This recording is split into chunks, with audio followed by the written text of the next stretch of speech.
I was my father's little assistant as soon as I was able to walk and speak. I wore a hard helmet that covered my entire head as I worked around construction sites. Daniel Harper, my father, started Armstrong Constructions from the ground up and expected me to carry on his legacy.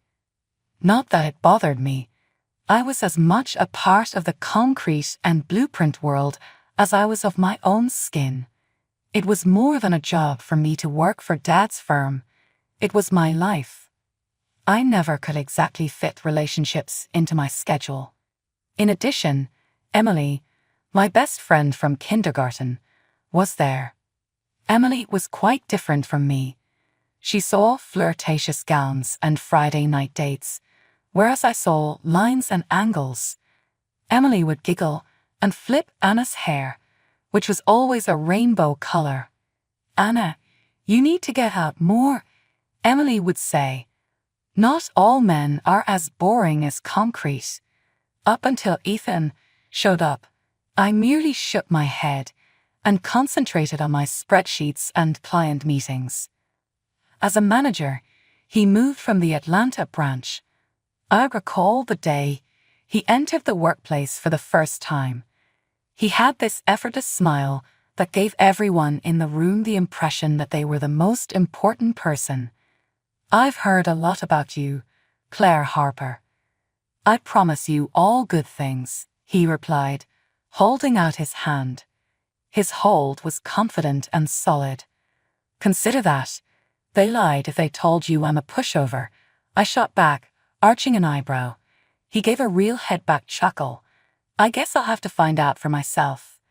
His charisma had an immediate effect on me. Dinner dates emerged from coffee breaks. After-dinner conversations became late-night chats about everything and nothing. Emily dated males, but Ethan wasn't like them. He was tenacious but courteous, driven but sensible. How easily I fell in love with him was both invigorating and scary. It was just the two of us having a picnic in the park beneath the stars when he proposed. Nothing spectacular, simply a sincere declaration of love. When it comes to emotions, Anna, I'm not a guy of many words, but I know this. I want to live my entire life with you. Are you going to marry me? "Yes," I said without thinking twice. The choice was as clear-cut and firm as a skyscraper's foundation. With the exception of the knot in my stomach and the white rose bouquet quivering in my hands, the morning of my wedding seemed like any other day. Staring at my mirror, I whispered to myself, "Can't believe I'm doing this."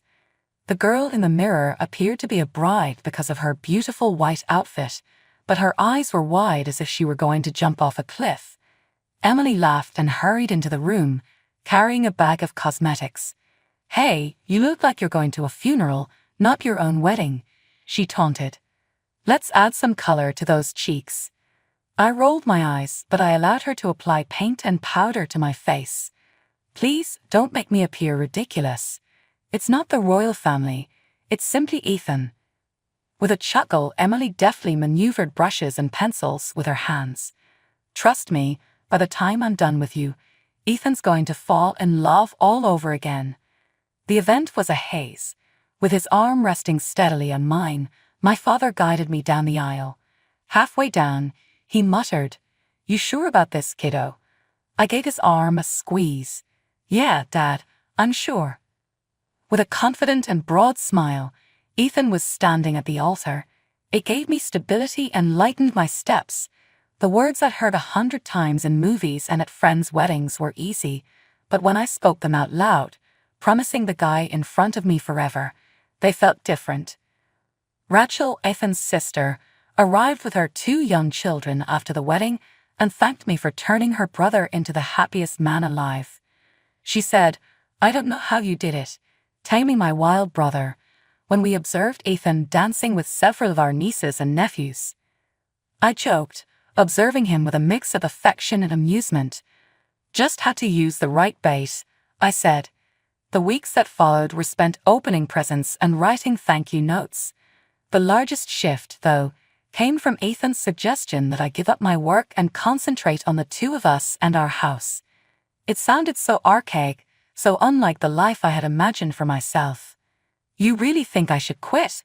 One evening, with new kitchen counter brochures lying out on the table between us, I inquired. Yes, sweetie. You see, ever since you were a young child, you have been at your dad's disposal. With his palm covering mine, he added, It's time for us now. As I bit my lip, I noticed our intertwined fingers. And what if I find it offensive? Should I be an awful housewife? He laughed and squeezed my hand. We hire a maid, and you return to work after that. However, I have a gut sense that you'll excel at this. I thus handed the business my notice.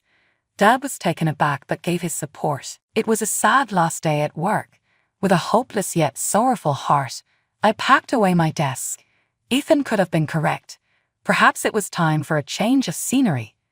Ethan encircled me from behind when I was trying out a new supper dish that evening, undercooking the pasta and scorching the garlic. He kissed my cheek and lied, saying, Smells good. I leaned back into him, exhilaration at the prospect of venturing into the unknown, but also the usual anxiety of change gnawing at me. I hoped that my new position as a housewife would seem as natural as my previous one did. We'll see, I remarked. After 3 years of marriage, life had settled into a rhythm that was dependable, steady, and perhaps a little too quiet, like the ticking of the kitchen clock. Thanks to Dad, Ethan had received a significant promotion in the company. The salary was pretty excellent. We ought to have been ecstatic, choosing baby names and conjuring up hues for the nursery. However, the baby portion was, well, non-existent. I had visited physicians and undergone testing, and all of the results were normal. The doctor encouraged me to just give it time, with a comforting-looking grin. I thus waited, occupying my days with home renovation projects and making our house seem like something from a magazine. Emily made a shocking announcement at this time. She was expecting. Though I forced a grin on my face, I was shocked by the news. Luce, it is incredible. Who's the father? I asked, trying not to seem too serious. She shuffled nervously, averting my eyes. Oh, you don't know him, just someone I met. She abruptly shifted the topic. She gave birth to a son a few months later. I bought her a lovely present, a high-end baby bag that is both stylish and useful. You're a lifesaver, Anna, she exclaimed, putting her son in her other arm and giving me a hug. Ethan began spending more weekends at his sister, Rachel's house in the meanwhile. He claimed that because she was raising the children by herself, she needed assistance. He said, I just want to make sure they're okay. One Friday while preparing a tiny overnight bag, I said, maybe I could come with you and help out a little. After all, Rachel was family, and I like being the aunt. He waved his hand quickly and said, No, dismissing my offer. With the kids, there is a lot of pandemonium. I do not wish to involve you in it. I'll get by. I thus started purchasing small presents for the kids, games, novels, and activities to occupy their time. I would give over the toys and say, Send these along with you. Ethan would thank me, smile, and go away. However, suspicions started to surface.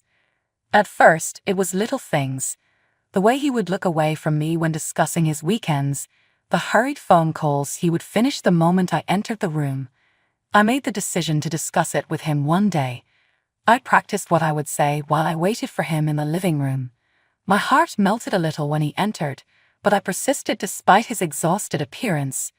Ethan, are you certain Rachel and the kids are doing okay? Perhaps I might provide her a hand during the work week. You know, I have spare time, I urged, intently observing his response. He shook his head when he hesitated. No, it's in control, like I promised. It's nothing to be concerned about. His tone didn't sound quite right to me. He seemed to be hiding something, but at that moment I didn't want to press him more. Like every other Saturday, I spent it thoroughly cleaning the house while Ethan assisted Rachel with the children. I cleaned, vacuumed, and dusted. My enthusiasm started to fade by mid-afternoon, and I thought I might use a change of environment. It looked like the ideal reason to get out of the house. A quick trip to the mall for new curtains. I froze when I turned the corner next to the food court. Rachel was there, her hands clasped around her kids. They were laughing, in a carefree moment that seemed so out of character for me right now. "Rachel," I exclaimed, sounding a bit too excited. She gave me a start, then glanced up and grinned. "Anna, you surprised me. How are you doing?" "I'm okay, just picking up a few household items. Is Ethan present to assist you today?" I asked, attempting to seem informal. Rachel's expression changed slightly, with a moment of perplexity flickering across her features. "What about Ethan? He's not here today, that's for sure. Was that expected of him?" I quickly covered up my sinking heart with a chuckle. "Well, I must have got it wrong. I assumed he was going to be with you and the kids for the day." "No, Ethan hasn't visited in a few weeks. That was quite some time ago. All we've done is text each other. Is everything in order?" Rachel inquired, becoming worried now. "Yes, everything is well. Merely confusions, you know." I shot back, my thoughts racing. "I guess I'd best go shopping. They won't choose themselves, those curtains." As we said our goodbyes, Rachel added, "Sure, let me know if you want to grab a coffee or something." I nodded, but as soon as she was out of sight, my legs propelled me forward at a rapid pace, my pulse palpitating. It was a lie from Ethan. It had been weeks since he had been with Rachel. It was as if someone had given me a slap in the face. Then, where was he? Why would you lie about that, too? When I returned home, the house was silent. Too silent, reflecting the screaming doubts that are now consuming my thoughts. With my hands trembling a little, I took out my phone and dropped my keys on the table before sinking into a chair. There was only one way to gain the answers I needed. My fingers were chilly and numb when I dialed Ethan's phone. He took up after the ring twice. He said, "Hey, babe," in a happy tone. "What's up?" I forcefully swallowed, attempting to maintain my composure. "Where are you?" "At Rachel's, helping her out, you know, the usual chaos," he said, his tone easygoing but carrying a touch of tension. There was the distinct sound of youngsters laughing in the background. My hold on the phone became more firm. I tried to seem casual when I responded. "Sounds like you're having fun." He laughed, and more people laughed too. "Yeah, Rachel had to run some errands, left me in charge of the fort," he said. The deception was so obvious and so simple. A chilly shudder went down my spine. It was not Rachel doing errands. I had just seen her, carefree and shopping with no worries at all. With my throat constricted, I mutely murmured, "Okay, take care then." His words were "love you," and before I could reply, he hung up. I sat there by myself, crying as the house's stillness weighed heavily on me. I was being duped by the guy I loved and had given my life to. It stung worse than I thought it would. Eventually, I dried my eyes and went to his home office. Although he had always kept his job private, he suddenly felt skeptical of every time he spent in secrecy. Entering his office was like entering a forbidden place. Books arranged carefully on the shelf, while papers were piled neatly on his desk. Everything is going according to plan, but my heart is thumping loudly in my chest. I thought I was seeking for proof, but I wasn't sure. A confession written hastily on a sticky note. I unlocked drawers and rummaged through documents as my hand trembled a little. Then I noticed it, a picture that made me gasp for breath, tucked inside a book on the shelf. At a picnic, Ethan, Emily, and her young son were all grinning. Emily was encircled by Ethan's arm, and they appeared content, overly joyful. The happiness you have when you are closer than just buddies. A chilly understanding swept over me. Now everything made a terrible sort of sense. The absences, the falsehoods. Still, I needed more than my assumptions and a picture. I couldn't address him until I had something solid. I phoned the detective service first thing on Monday, described the issue, and made a hiring. I informed the investigator, "I just need to know for sure." Despite his professional confidence, I couldn't shake the feeling that my heart was stuck in a vise. On Sunday night, Ethan came back, behaving as if nothing had changed. "Hi, sweetie. Rachel was really grateful for your assistance. He gave me a kiss on the cheek and remarked, "You're an angel for sending those gifts." I suppressed my inner distress by forcing a grin and keeping the dinner talk light. "Happy to assist," I said, maintaining my composure in the face of an inward scream. That week, I even had a phone conversation with Emily. She was talking about her son and setting up a coffee date, being her normal gregarious self. Hearing her voice and realizing that she may be the cause of my marriage's disintegration was bizarre. I gave Ethan a bag of gifts for the kids on Friday while he was packing for another weekend at his sister's. His supposed sisters. With a fragile smile, I continued, "Say hi to Rachel and the kids for me." The detective called after he was gone. "We must get together," he stated in a serious tone. "I have something you should see." We met at a park, an impartial setting where the sounds of dogs, barking and children laughing provided a sharp contrast to the ominous cloud looming over me. He gave me an envelope. There were pictures and a report with times, dates and locations in it. Together, Ethan and Emily are not simply cordial but also close. As I paged through the proof, my hands shook, every picture a knife to the chest. With an air of professionalism, the detective added, "I'm sorry, Mrs. Thompson," yet his eyes were compassionate. "If there's anything else we can do." I folded the envelope closed and shook my head. "No, it's more than enough." I started by packing all of Ethan's possessions. I carefully boxed up every clothing, every pair of shoes, and every remnant of him that remained in our common areas. Every fold served as a means of removing my agony. It was mechanical. I didn't just toss it away or put it by the door once everything was packed. I mailed everything to Emily's address. Allow her to handle the mess she contributed to making. I calmly and clearly gave the courier my instructions when I phoned. I then replaced the locks. Ethan would no longer be able to enter these doors unhindered, as though he hadn't destroyed our lives. This symbolic action has the effect of protecting my heart from future harm. I drove to my parents' house since the house now seemed more like mine than ours. When I informed my parents about the affair, the lies and the deceit, they were astounded. Dad, who is normally so cool and collected, became clearly irate. "Anna, you must get a divorce from him."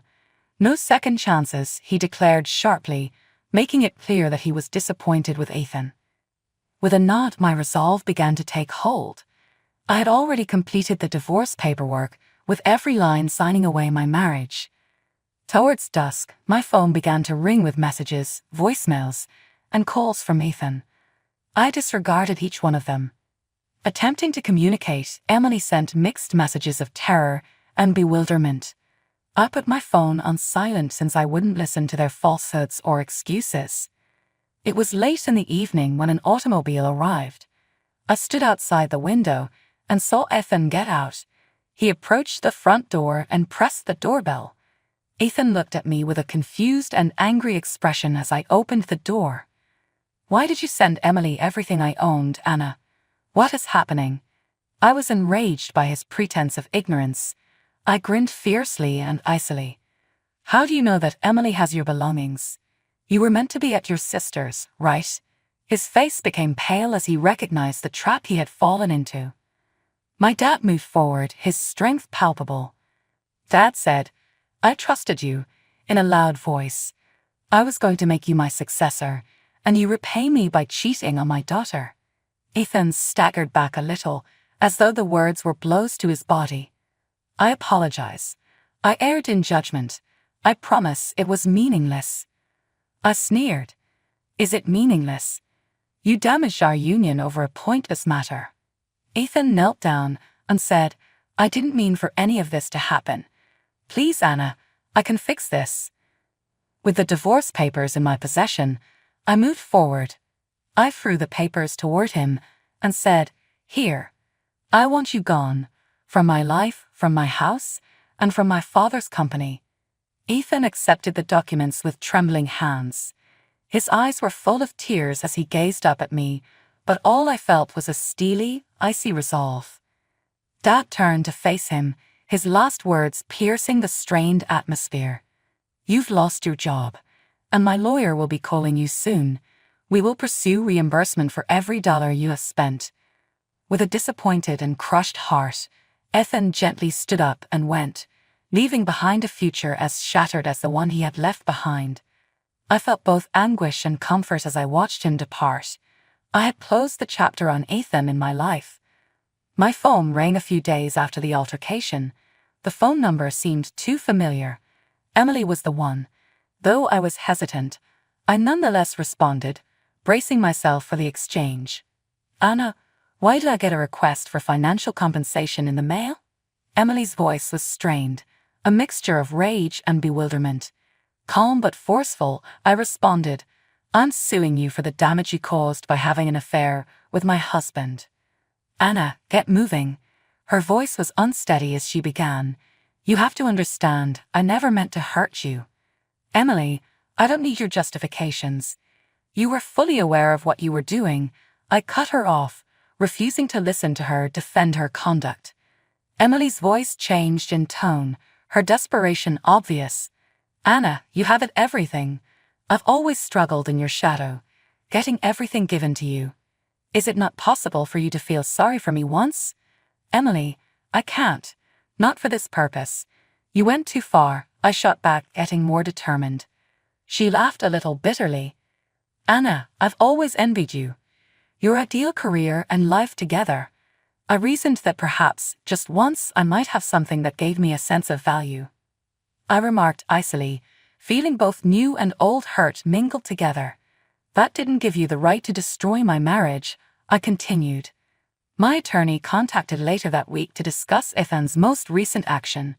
"He wants the details of the divorce to be settled through mediation, Anna. It would keep things less public and prevent a trial," he said. I gave it some thinking and said yes. On the day of the mediation, I entered the attorney's office with a firm gait, and my heart hidden behind a cold wall of resolve. Ethan was there already, looking tired yet regretful. It took me a while to accept it. Ethan's attorney presented their demands to us as we were seated. How little he believed he could get away with giving up was almost comical. That day, I met Ethan's gaze for the first time and responded, "No," simply. He'd also pay for the damage caused, and he will renounce any claims to my father's company and my properties. Ethan finally consented after hours of discussion, prodded along by his attorney. He would pay my legal fees against Emily and make up the money I lost due to her deception. Additionally, he legally relinquished any claim to any property owned by my family. My shoulders felt lighter when the last documents were signed. Ethan needed to acknowledge and experience culpability. The money did not make up for the betrayal. As we said our goodbyes, I murmured, "I hope you find what you're looking for, Ethan," not knowing if I meant it or not. "I apologize, Anna." "Really?" he said in a quiet voice. A few months have passed since my divorce was finalized.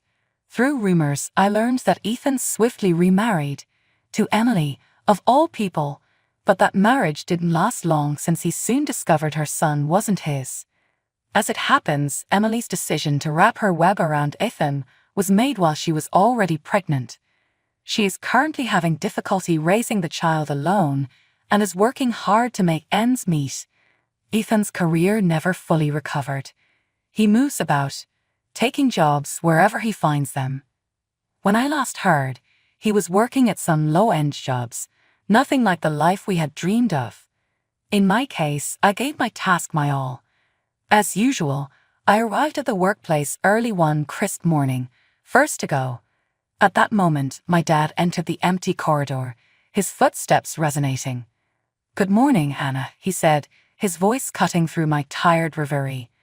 I said, "Morning, Dad," as I minimized the spreadsheets that were shown. "What brings you in so early?" With a stern expression on his face, it was evident that he meant business as he approached my desk. "I've been thinking," he said as he leaned on my desk's edge. "It's high time we had a conversation about growing the company. You seem prepared to assume greater responsibilities, in my opinion." I waited to let his words sink in. "Are you certain? It's a significant move."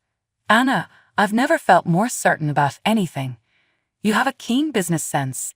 It's time you put it to use leading our business into new frontiers, he declared with assurance. I gave a nod, feeling the weight of his confidence in me falling on my shoulders. Dad, I'll do my hardest. You may count on me to do so. I am aware. That's the reason I'm recommending it. He smiled in response before turning to go out the door. Oh, and the next week is a community charity event. You should head it, please. Demonstrate the Armstrongs' true nature to them. The next several days passed in a whirl of activity. The most of my time was spent organizing the charity event, but it was a fun diversion. It had nothing to do with my broken marriage, but it offered me a direction and a feeling of purpose. I experienced a rush of pride the evening of the event as I stood at the stage and observed the gathering of well-known individuals. I had arranged for this, gathered these individuals for a worthy purpose. This was the result of my own perseverance, not that of anyone else. As people spoke and complimented me on a well-run event after the speeches, I noticed that I was beginning to feel like myself again. The divorce, the betrayal, all of it was now in the past. It did not define me, but it did mold me.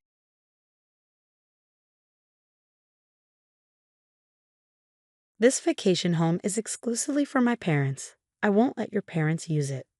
I was dumbfounded by my husband's remarks, having nonchalantly purchased $1 million vacation home. So that's what this is all about. Having learned his motives, I reached the end of my tether. Fine, but you're going to regret this, you know. I won't. Don't ever show your face to me again, Robert said, crossing his arms with a smug grin on his face. If that's how it is, then I won't hold back. I'll make sure he regrets it, I thought. My name is Kathy. I married my husband Robert 4 years ago, and we've been living as a couple. Neither of us have any particular hobbies, so our savings kept growing. If I had to name one indulgence, perhaps it would be brewing coffee from beans on a weekend morning. Speaking of which, your mom's birthday is coming up soon, isn't it? With a freshly brewed coffee in hand, I asked my husband. We were both in our mid-30s. Robert's parents turned 60 this year, a year ahead of my parents. How about we give them a spa retreat as a gift for their birthdays? It'd be a nice memory, don't you think? A good idea, right? When I suggested this, my husband agreed. That might be a good idea. I'll ask my parents if they want anything specific. If not, we'll give them the spa retreat. It'll kill 2 birds with 1 stone. I did mean it like that. I know, just joking. Next time I see my parents, I'll talk to them about it. Kathy, can you look up some good spas? Got it. How about we go on a trip too? It would be nice for a change. 2 weeks passed, and my mother-in-law's birthday was fast approaching. Hey, we need to make a reservation soon. At this rate, we won't even make it for my father-in-law's birthday. Did you talk to your parents? I asked hurriedly. In response, my husband answered leisurely, Oh, did I not tell you? I've already asked their preferences, so it's fine. We don't need to book the spa retreat. Is that so? Then it's okay, but what did they say they wanted? Eager to choose the gift together, I asked, but my husband gave me a look that suggested he found it troublesome. I'll handle everything. It's my parents' 60th birthday. You don't have to get involved, Kathy. I couldn't hide my surprise at Robert's words. He had never brushed me off like this before. That's not a nice way to say it, I said, getting emotional. Why won't you tell me? We've always chosen gifts together. Every year, we had decided on gifts for each other's parents together. So why suddenly, at a significant milestone like their 60th birthday, would he say something like this? I didn't understand my husband's thinking and was frustrated. I don't like to boast, but I'm generally a mild-mannered person. I rarely raise my voice, but my husband wouldn't change his mind. In the end, Robert wouldn't tell me what his parents wanted. Since then, there's been an uncomfortable atmosphere between us, and we only communicate about necessary matters. Even when we drink coffee brewed from beans, we remain silent. The day before my mother-in-law's birthday, my husband spoke to me for the first time in a while.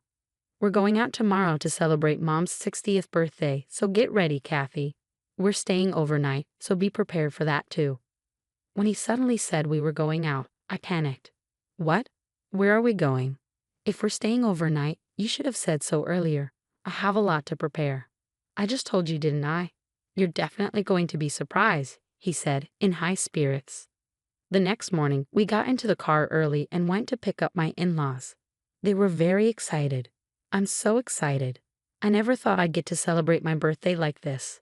I really can't thank you enough, my mother-in-law gushed. Yes, indeed. Thank you so much, Robert Kathy, my father-in-law added.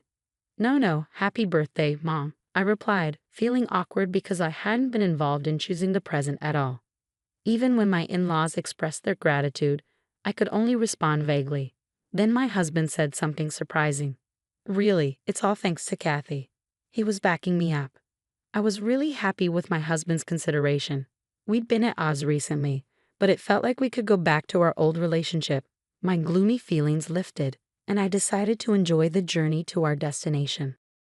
We arrived at a beautiful cabin nestled in the woods. The entrance was spacious, and the living room had floor-to-ceiling windows, making it quite attractive. The cabin was surrounded by trees, giving it a harmonious feel with nature. There were 3 bedrooms and even a hot tub in the bathroom. We're staying here. It's so lovely. I excitedly talked to my husband and apologized for my previous attitude. I never thought Robert would choose a place like this.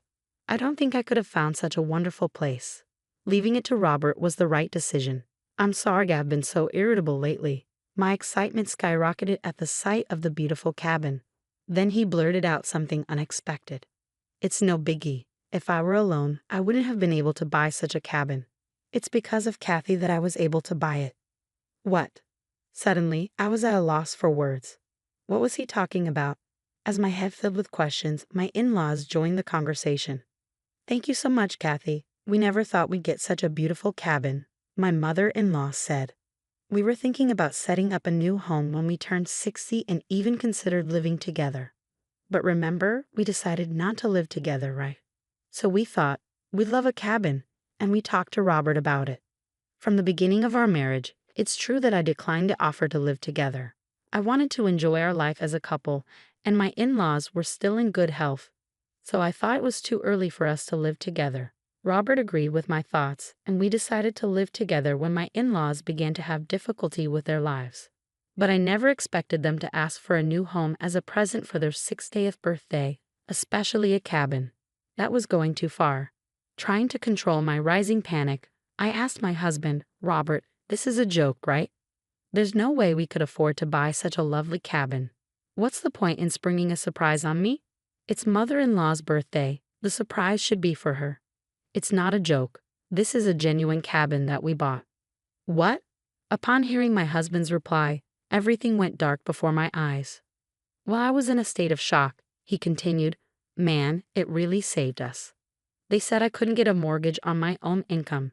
It was a good decision to get a joint mortgage. Hold on a minute. I didn't hear anything about this, I exclaimed. I just told you, he replied nonchalantly. And it's not a bad thing for you, Kathy, is it? You just said it was a lovely cabin. It's ours. That's not the issue, is it? How much did this vacation home cost? My frustration was palpable. He dropped a surprising fact. $1 million. What? $1 million? I was stunned. It was for my parents' 60th birthday. I thought we'd splurge a bit, he said. The amount was more than I could have ever imagined, leaving me dizzy. As if to add insult to injury, my husband began to spill another astonishing fact. We couldn't get a loan for $1 million property in both our names, so I used all the money we've been saving since our marriage, the joint account, as a down payment, he confessed. What? By this point, I was beyond shocked and just plain dumbfounded. How could he be so selfish without even consulting me? I couldn't understand it at all. Despite my shock, my husband continued nonchalantly. Well, it's already bought. Can't do anything about it now. Besides, I took into consideration your option of not living together. Isn't that good enough? In this vacation home, we can do whatever we want. Our vacation times will be more fun, won't they? His carefree attitude was nothing short of exasperating. But now that it had come to this, there was nothing we could do. Just as Robert said, this vacation home was indeed lovely, and our holiday enjoyment would increase. Fine, it's already bought, so there's nothing to be done. But you could have at least consulted me, I muttered. At that, my husband brightened up and laughed. That's more like it. I should have consulted you. I apologize. I wanted it to be a surprise for you too, Kathy. You're quite something, aren't you? Without my knowledge, Robert had gotten a joint mortgage and used our joint savings, but luckily, We didn't have any big expenses coming up. I earned significantly more than Robert and had my own savings. Let's just accept it and think of it as a good purchase. Feeling resolved, I decided to enjoy the grand celebration for my mother-in-law's birthday party and a 2-day stay at the villa. Once home, I brewed a coffee and indulged in the memories of our villa stay. It was surprising, but the villa was really splendid. It had a wood-burning stove in the living room, which would be enjoyable in winter. Feeling happy, I spoke to Robert. Hey, when are we going back to the villa? I want to get some new dishes for the villa. Yeah, I'll check with my parents. Can't we go by ourselves? Well, the villa is technically in our names, but it was a present for my parents' 60th anniversary. It'd be wrong if they had plans, right? I had a bad feeling. Even though it was in our names, I thought it might practically become my in-laws' property. I quickly suggested, as it's our villa, we can invite my parents too, right? Yeah, if they're available, he answered non-committally. But he didn't refuse. That was a relief. The villa wouldn't become my in-laws' property. But that was too optimistic. For the past 6 months, I had not been allowed to stay at the villa once. I go there, but I can't stay overnight. I drop my in-laws off at the villa, prepare food, and then have to return home. The next day, I pick them up from the villa, clean up, and drive them back. It's been like this for 6 months. Despite my many complaints, Robert always had some excuse and sometimes even yelled at me. But today, I'm not giving up because soon it will be my parents' birthday. Hey, Robert, my father's birthday is in 2 months. We can invite them to the villa, right? It's our villa. I emphasized our villa and appealed to Robert. His reply was the same as always. If my parents don't have plans. That again, it's always the same. We haven't stayed at the villa once in the 6 months since we bought it. It's always your parents who get priority. It's our villa, we should be the priority. Plus, I'm also paying the mortgage and the down payment. My parents should be able to stay too. Today, I'm not backing down. I put my foot down more than usual. Robert frowned and replied, "Shut up. That vacation house is for my parents only. I won't let your parents use it." I suppose that was part of your plan all along, wasn't it? No wonder you bought the vacation house without telling me. The tolerance I had shown until now snapped in my heart, making a sound as if something had broken. I'll never forgive you. Don't think you can get away with such selfish behavior. I proposed the following to my husband. Fine, if that's how it is, I won't hold back any longer. Let's get a divorce.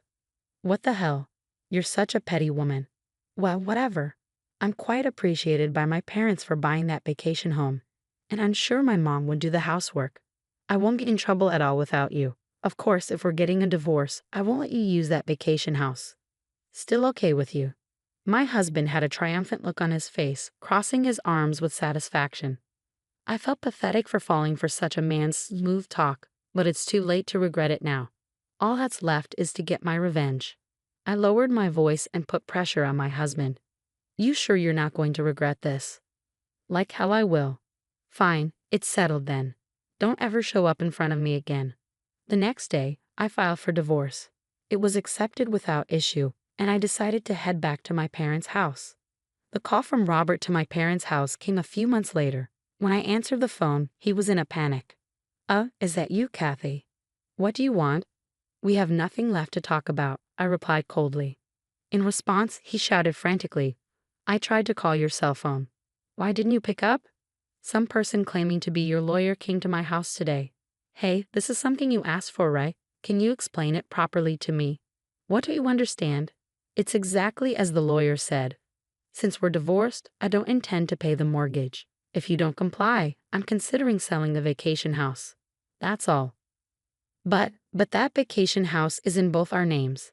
Even if we're divorced, it's only natural for you to keep paying the mortgage, right? He pleaded, sounding desperate. I calmly replied, despite being in both our names, I'm not allowed to use it, right? So why do I have to keep paying the mortgage? That's what doesn't make sense to me. But it's a shared property. You should be the one paying. This is going nowhere. That's why I asked a lawyer. If you're going to insist on your point of view, I'm hanging up. If there's anything else, please contact my lawyer. I don't have time to talk to this unreasonable man. I have my own business to take care of. Hold on. Wait up. I messed up. Let's use the vacation house alternately. Okay. That should be fine, right? You're saying keep paying the mortgage and I'll let you use it in turns. I have no attachment to that vacation house anymore. After all, I already bought a new one. Wait, what? Yes, I gifted the vacation house to my parents for their 60th birthday. It's not exactly $1 million estate, but a cozy cottage that they love. Are we done here? I don't have time to be chit-chatting with you. Hold on, please. I quit my job. I know that. What? How? It was probably my father who caused it. My father is an executive in a top-tier company. He has many acquaintances, presidents, and executives of other companies. Robert's company president was one of them. Angry at Robert's treatment toward me, my father must have talked to Robert's company president about it. The president expressed his anger, saying, "How can we have such a person in our company?" I don't know the details from there, but I had heard that Robert chose to resign on his own. I'm sure Robert's company president did something behind the scenes considering the future. Hey, help me out, Robert pleaded with a tear-choked voice. I started receiving contentious looks from my coworkers. I chose to quit. I found a new job, but the salary is less than before. I can't keep up with the mortgage payments on my home. Your father is the cause, right? Then isn't it his responsibility to continue paying the mortgage? He's so self-centered. How much further will he go to satisfy himself? I was at my limit with his selfish comments. Sure, my father might have caused you to quit your job, but the one who created the initial cause was you, Robert, wasn't it? Don't twist it to suit your narrative. You're the one who's wrong for touching our shared property because you wanted to look good to your parents. You've brought this on yourself. I didn't think it would turn out like this. You reap what you sow. I hope you suffer in the depths of mortgage hell, you selfish jerk. Wait, please. I heard his desperate cry, but I hung up the phone without waiting.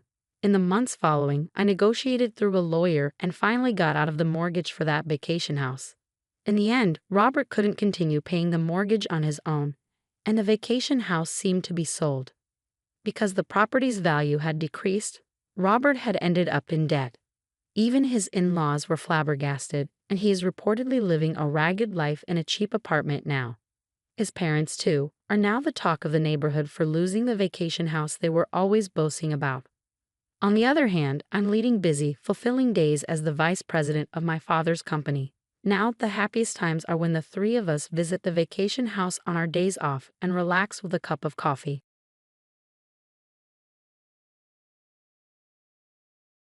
Dropping out of middle school can seem sketchy, right? Isn't it? There's a reason for that. No need to explain. Our worlds are just different. Okay, you don't have to put it like that. I'm 33 years old, married, and have been with my husband David for 10 years. We have a first-grade daughter named Betty, making us a family of 3. I've loved drawing since I was a kid, and now I work in the arts. Currently, I'm pregnant with our second child. As my belly grows, each day becomes more challenging. Despite his busy schedule, David tries to come home early and even takes time off work to handle chores and childcare for me. Life was good for our little family, but something started bothering me recently. We live on the first floor of a high-rise apartment building. The other day, while coming back from shopping, I saw a woman moving into our building. It turns out she's Emma, a classmate from middle school. I hadn't seen Emma since a get-together right after middle school. When she noticed me, she said, "Wait, Mary, you live here too?" "Yeah, what about you?" Moving in today." Apparently, Emma had just moved into the building. Her face fell when she realized I was also a resident, living in the same high-rise as a dropout. Unbelievable. You see, I'm a dropout, just like Emma said. I had reasons not to pursue further education after middle school, but I never told Emma. The last time we met, Emma had mocked me for being a high school dropout, and it seemed like nothing had changed. She was still belittling me. Annoyed, I listened as Emma continued. "So what floor are you on?" "I'm on 35. I realized Emma was trying to show off based on the floor number in the apartment building. I answered truthfully, "I'm on the first floor here." Emma's face lit up with smug satisfaction. "First floor? Makes sense. You're a dropout after all. I'll have to invite you up to my 35th floor place sometime. Great views, you know." Emma continued to boast. Emma apparently worked at a major corporation after graduating from college up until last year. Now she plans to start her own business and use this high-rise apartment as both home and office. So that basically makes me the CEO. Oh, what about you? Do you work? When Emma asked, I began to explain my work. Yeah, I'm in the art business. Emma interrupted. Art? You mean like drawing? That's a job. Feeling belittled, I snapped back. I've turned what I love into a career, and it is a real job. Emma ignored me, saying, well, it must be some nice working within the household income. What's your goal, like $900 a month? I just listened in silence, not having the energy. People like you who drop out live in a different world from elites like me. Just then, David and our daughter Betty, dressed in work clothes, walked up. Mom. Oh, Mary, do you know each other? David asked. Emma looked him up and down and laughed. Is this your husband in work clothes? Feeling insulted, I finally snapped back. Why are you laughing? That's rude. Emma continued unapologetically. I wasn't laughing. He's just the type I would expect for a dropout like you. Two-income family on the first floor? He must not make much either. Finally, I had enough of Emma's rudeness. How dare you say that about my husband? Apologize. Emma laughed and said, why would I apologize? By the way, are you pregnant? It was then she finally noticed my pregnancy. Yes, I'm 7 months along, I replied. Must be tough financially with another child on the way. Can you even afford to live here? Emma sneered. I didn't want to hear any more of Emma's snide comments. I grabbed David and Betty and headed home. Emma called out after us, see you. Come up to the 35th floor if you ever want a good view. But I ignored her and went inside. I couldn't shake my anger at Emma all day.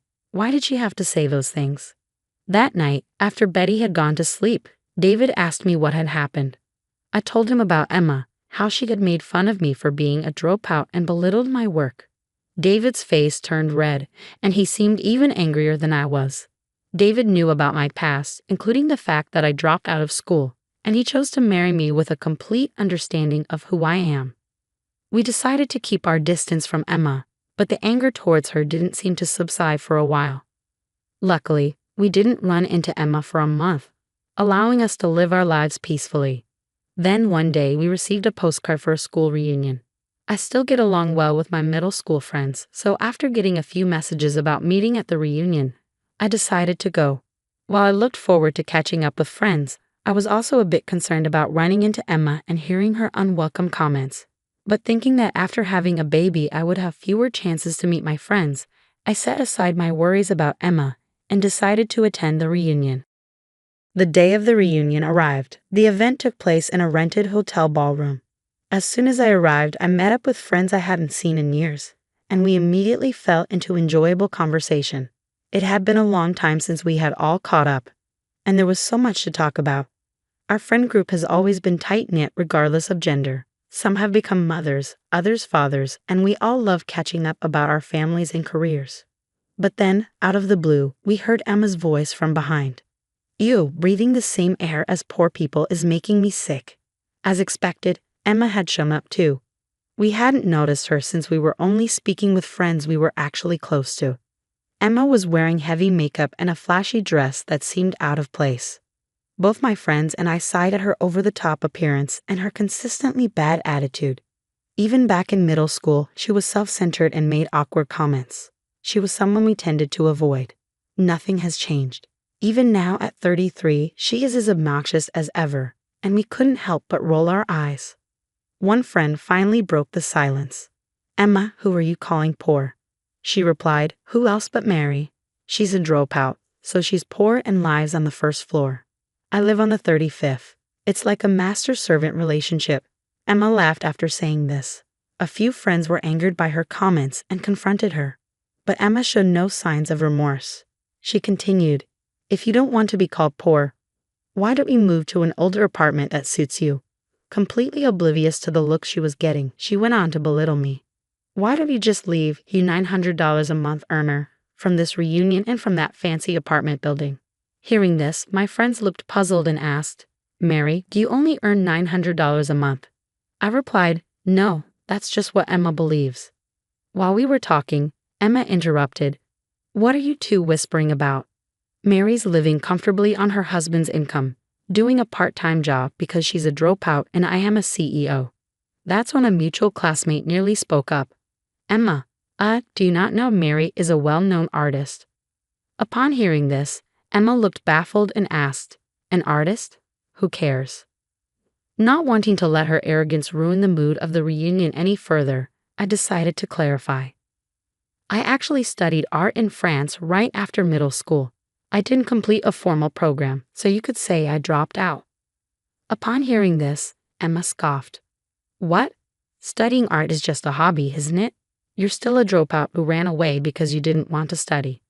Emma clearly didn't get it, so I elaborated a bit more. I spent several years training and now I manage an art gallery while also creating my own works. Believe it or not, I have fans and I've even held my own exhibitions. Some classmates here have even bought my art. In reality, I was a young artist known within certain circles. After training in France, I returned to New York and kickstarted my career as an artist, which finally blossomed in recent years. As for David, we met at one of my exhibitions and clicked instantly, which led to marriage. Even with all this explanation, Emma still didn't seem to get it. Come on, an exhibition is still just play, right? I'm a CEO, I'm clearly winning here. Exasperated, I replied, This isn't about winning or losing, Emma. You may think I'm foolish for pursuing art, but I take my work seriously. Emma, not wanting to concede, fired back, Then why are you living on the first floor? If you're making that much money, you should be living on a higher floor. There is a reason we are living on the first floor, I explained. We were on a different floor before, but given that I'm pregnant and elevators can take forever here, we moved to the first floor for convenience. Emma seemed unwilling to accept my explanation. My friends all knew about my career, and even classmates I wasn't particularly close to had heard I was an artist. Emma probably never considered that possibility, given that she had zero interest in art and looked down on me for being a dropout. And I had another secret. Just as I was about to reveal this, I saw David and Betty at the entrance. Mom. Betty came running towards me, followed by David chasing her from behind. David, scratching his head, said, Sorry about that. Got pulled into some work stuff, so I brought Betty along too. While David and I were talking, Emma blurted out, Wait, who is this handsome man? Your husband. He was in work clothes last time. Why the suit now? David was indeed dressed sharply today. Emma couldn't take her eyes off him, so different from the work clothes she saw him in before. David began greeting my friends. Thank you for always being kind to my wife. Is everything to your satisfaction? Please let us know if there is anything you need. Just then, the organizer rushed over. Thank you for providing this venue for free. The food and drinks are top-notch. Really? Thank you. The truth was, this hotel belonged to David's parents, and he was now the CEO. David had generously offered the venue free of charge for the reunion. Emma's face turned pale upon hearing this. You are a CEO's wife? She had looked down on me as poor, but here I was, an artist and a CEO's wife.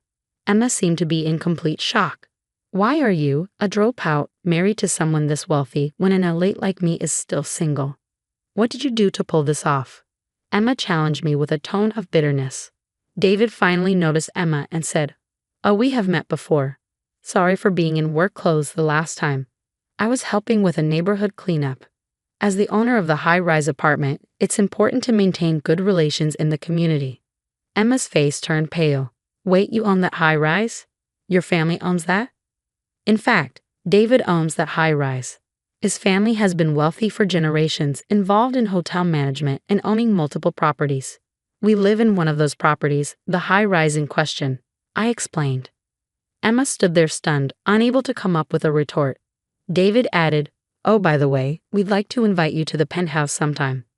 It has a great view. You can even see the Empire State Building. Emma was shocked again. The penthouse? But don't you guys live on the first floor? Hearing that, I decided to tell her the truth. I told you before, I'm pregnant, so we made the first floor our home as well. Basically, both the penthouse and the first floor are ours. Emma was speechless, her body limp with disbelief. I noticed that the friends around us had gone silent, listening intently to our conversation. Feeling like I had ruined the atmosphere of the reunion, I began to head for the exit with David and Betty in tow. As I was leaving, Emma mumbled, A dropout acting so cocky. I turned to my daughter, who could probably hear Emma's comment. What matters most is what's inside. Never look down on people, I said. Betty nodded and cheerfully replied. Then she turned to Emma and said, "Emma, if you keep making faces like that, happiness will run away from you." Everyone in the room burst into laughter, and the atmosphere improved. Emma, now a laughingstock, ran out of the venue blushing. The reunion proceeded in good spirits, and I enjoyed the rest of the evening with my friends. They too had been mistreated by Emma in the past, so Betty's last words made everyone feel relieved. Months passed, and we never encountered Emma at the high-rise again. One day, when David came home, he told me that Emma had finally moved out of the luxury high-rise. According to David, it turned out Emma had been skipping rent for 3 months. They even had a lawyer come in to issue an eviction notice, and she skipped town almost overnight. Hearing this, I was flabbergasted. David mentioned that the room Emma had rented was left just as it was, furniture, clothes, and all. Apparently, she took her expensive stuff and computer but left everything else as it was. At first, I suspected something shady, but soon after, I got an update on Emma from a friend. It turns out Emma was pretending to be a successful entrepreneur, but in reality, she was practically jobless. She had some savings from her career days, allowing her to live comfortably for a while. But of course, that lifestyle couldn't last. She couldn't pay the rent anymore and had to move out. She didn't even have another place lined up, so she left her furniture and clothes behind because she didn't have the money to dispose of them. Learning the truth, I was thoroughly disgusted by how Emma remained a burden to others till the end. Emma had such a terrible personality that even in her crisis, she had no friends or colleagues who would help her. Now she's living alone in an old apartment, scraping by with part-time jobs to make ends meet. She used to brag about being a lead and look down on me, a college dropout. I bet her pride is shattered now. I can only hope that she learns to live a more humble and earnest life going forward. As for me, I continue to enjoy my life, painting pictures and spending time with my daughter and husband. Our family of 3 gets along wonderfully, and I'm excited that we will soon become a family of 4, including the baby on the way. I intend to keep doing everything I can to protect my family's happiness.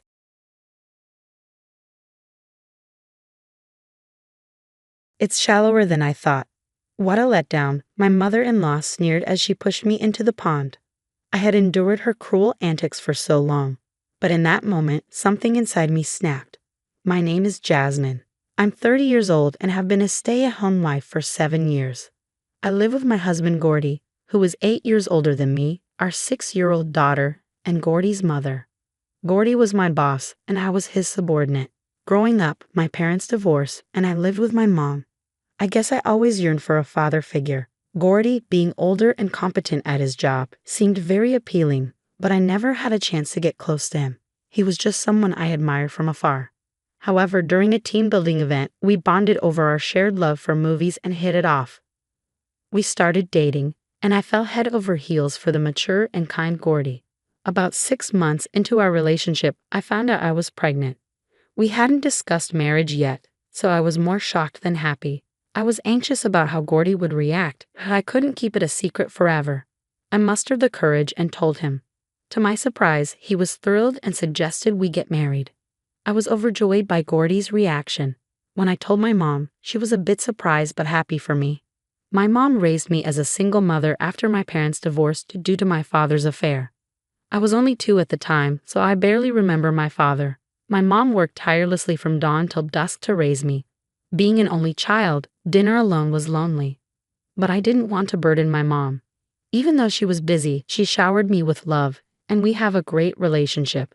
I always thought that when I got married, I didn't want my child to feel lonely. I wanted to build a warm home, so I was determined to have a loving marriage and family. Things moved quickly, and we introduced each other to our families. Gordy had lost his father at a young age and lived with his mother. The first time I met her, she was kind, but I sensed something off in her occasional cold expression. However, she was the woman who gave birth to Gordy, so I brushed off my concerns, thinking she was just nervous. We had a simple wedding with just our families. I was getting the hang of my job and wanted to work until my due date. But Gordy insisted I become a housewife, so I quit. My mom suggested I take maternity leave instead of quitting, but Gordy disagreed. He said his mother was a dedicated housewife, and he wanted the same for me, so I became a housewife. After our marriage, at Gordy's insistence, we moved in with his mother. That's when my nightmare began. I initially found comfort in having an experienced mother around, but I was naive. My mother-in-law seemed resentful, as if I had stolen her precious son. Her attitude changed completely after our marriage, and she started to torment me. Yes, my initial instincts about her were right. As for Gordy, after our marriage, he became controlling and emotionally abusive. Apparently, his late father had been a dominant figure, and neither Gordy nor his mother could defy him. Mother-in-law was not allowed to work or even go out without permission.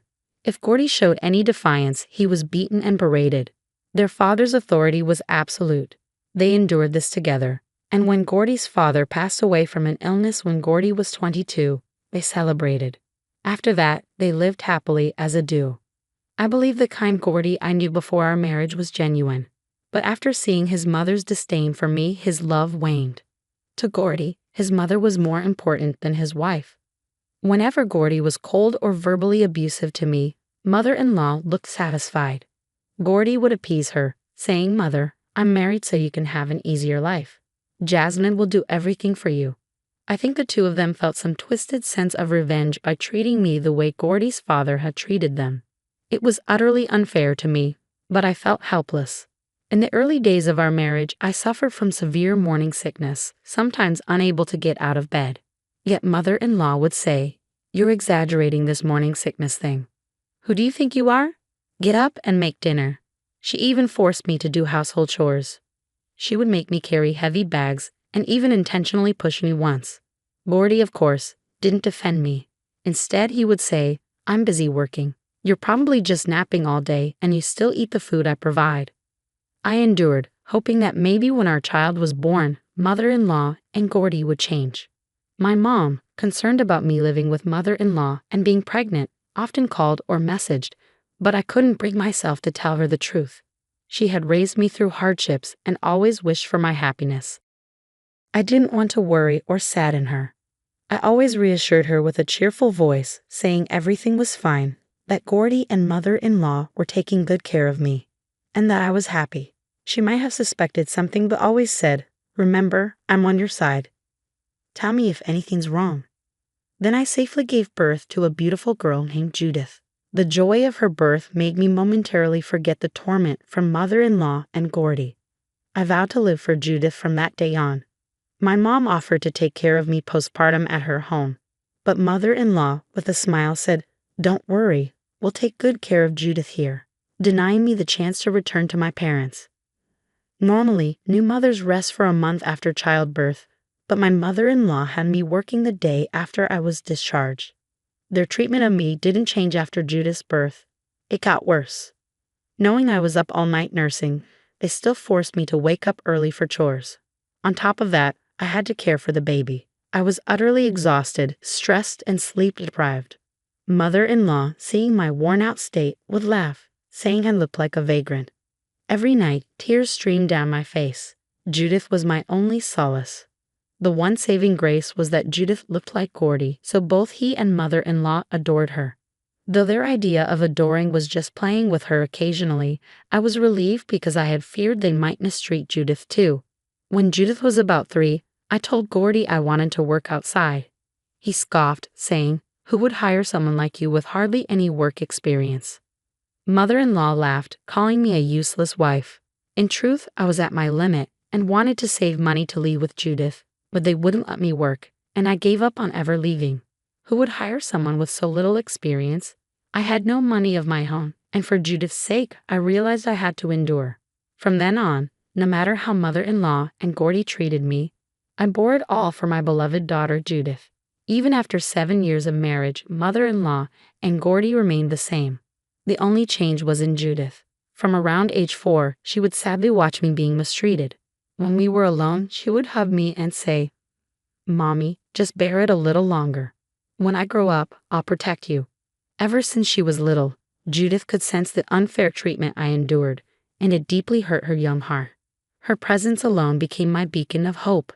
With mother-in-law and Gordy keeping a close watch, I couldn't freely go out. Even on the rare occasions I went shopping, mother-in-law would accompany me. However, Once Judith started attending elementary school, I got the chance to step outside with just her during drop-offs and pickups. Previously, I couldn't even meet my own mother, but sometimes she would wait near the school to see us. So our meetings became more frequent. Whenever we met, my mom would ask, "Are you okay?" I couldn't tell her the truth about my situation, so I always replied, "I have Judith, I'm happy." I had also told Judith to keep our real situation a secret from my mom. Then one day, Judith expressed a desire to visit a community park a bit far from our home. She had heard from friends about a pond there with a family of turtles and was eager to see them. Gordy, being the doting father, said, "If Judith wants to go, I'll take her anywhere." So it was decided that we would visit the park on his next day off. Of course, mother-in-law would come along. The day of our trip to the community park arrived. I woke up at 5 a.m. to prepare sandwiches for the entire family. Making sandwiches took time since Gordy and mother-in-law had big appetites. While I was busy with preparations, the two of them were leisurely playing on their phones. Upon reaching the community park, it was evident that it was a popular spot bustling with families. We quickly headed to the pond to see the turtles, and sure enough, there was a cute family of turtles. Judith was ecstatic, exclaiming, "So cute." I smiled, watching her joy. Suddenly, someone forcefully pushed me from behind, and I fell into the pond. I had a traumatic experience of nearly drowning in the ocean as a child, so I was terrified of water and couldn't swim. Mother-in-law knew this because I had shared the story before. Thrown into the pond, panic overtook me as I flailed around. Judith cried out, "Mommy." Mother-in-law remarked, "Falling into a pond? What a foolish daughter-in-law," and laughed without trying to help. Gordy, laughing, took photos of me in the pond. Seeing their reactions, something inside me snapped. Fortunately, the pond wasn't too deep, and I managed to stand. Mother-in-law, seeing I was okay, said with a hint of disappointment, "It's surprisingly shallow." What a pity. At that moment, I was certain mother-in-law had pushed me. That night, anger kept me awake. I wanted revenge, but considering Judith's future, I thought it might be better to endure and stay with a financially stable Gordy. I spent the entire night thinking. The next morning, on our way to school, Judith turned to me with determination and said, "Mommy, it's okay. Divorce Daddy. Grandma and Daddy are terrible. I'm on your side." I was touched but hesitant, wondering if divorce was really the right choice. The following day, as we approached the school, I saw my mom. Judith ran to her with joy. I hurried over, curious about their conversation. My mom hugged me, saying, "Why didn't you tell me the truth? You have endured so much." Judith whispered, "Mommy, it's okay, right? I told Granny everything." Mom encouraged me, saying, "Get a divorce. It's okay, you're still young, and you can try again." She then went on to say, "You should hire a lawyer. I'll pay for the lawyer's fees." I'm sorry I didn't notice. From that day, with Judith's help, I began gathering evidence. Gordy's verbal abuse, mother-in-law's derogatory comments, everything was recorded. Unaware of this, mother-in-law and Gordy continued their behavior. Gordy's constant belittling and my mother-in-law's endless insults were all caught on my voice recorder. Unaware of this, both Gordy and mother-in-law continued their hurtful ways. Sometimes I would intentionally tell Gordy, "I want to work outside," to which he would reply, "Who would hire someone like you, idiot?" I would also act sad in front of mother-in-law just to hear her say, "You look so down." Pathetic. With these tactics, I gathered plenty of evidence. Then one day, mother-in-law, who never cared about her salt intake despite her age, suffered a stroke due to high blood pressure and became paralyzed. She was discharged from a hospital, but both Gordy and mother-in-law expected me to take care of her. "Jasmine, you'll take care of me, right? I am so pitiful." "Hey Jasmine, take care of mother. If you're rough with her, you'll regret it," Gordy demanded. I firmly replied, "I won't look after mother-in-law. She's your mother, Gordy. You take care of her." I had never talked back before, so they were momentarily stunned. But Gordy quickly yelled, "You better take care of her." The next day, Gordy left for work. I had no intention of caring for mother-in-law. I planned to ignore her completely. While I was in the living room, I heard mother-in-law calling me from her room. She sounded frantic. I didn't want to help, but I decided to check on her. She looked pale and said, "Jasmine, I need to use the bathroom." I coldly replied, "Go ahead on your own." She cried out, "How could you? Hurry up and help me." Apparently, she had forgotten to wear her adult diapers. She then had an accident and started crying from embarrassment. Filled with a desire for revenge, I didn't help. Instead, I called Gordy's workplace. When he rushed home and saw mother-in-law, he shouted at me, "I told you to take care of her." I calmly responded, "I told you I wouldn't. Have you forgotten how you both treated me?" Mother-in-law kept repeating, "You brute. You brute." I finally handed Gordy divorce papers. He was in shock. I said, "I have had enough. I want a divorce, and of course, I'll take custody of Judith." Both mother-in-law and Gordy were yelling. But when I played the voice recordings, they froze. Gordy's morally harassing commands and mother-in-law's heartless remarks were recorded. I said, "I have all the evidence. I'm confident I would win in court." Gordy muttered, "I can't believe you recorded us." Mother-in-law still shouted, "Judith won't choose you. She won't."